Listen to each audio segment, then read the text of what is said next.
കനത്ത മഴയെ തുടർന്ന് നഗരത്തിലുണ്ടായ വെള്ളപ്പൊക്കത്തിൽ പാലായിൽ നിരവധി വ്യാപാര സ്ഥാപനങ്ങൾക്ക് വൻ നാശനഷ്ടം. വെള്ളം ഇറങ്ങിയതോടെ വ്യാപാരികളും ജീവനക്കാരും സന്നദ്ധ പ്രവർത്തകരും ചേർന്ന് ശുചീകരണ പ്രവർത്തനങ്ങൾ ആരംഭിച്ചു.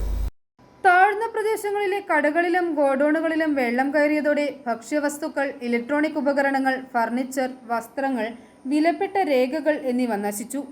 ഫ്രിഡ്ജ്, ഫ്രീസർ, കമ്പ്യൂട്ടർ, പ്രിന്റർ തുടങ്ങിയ വൈദ്യുത ഉപകരണങ്ങൾക്കും കേടുപാടുകൾ സംഭവിച്ചു.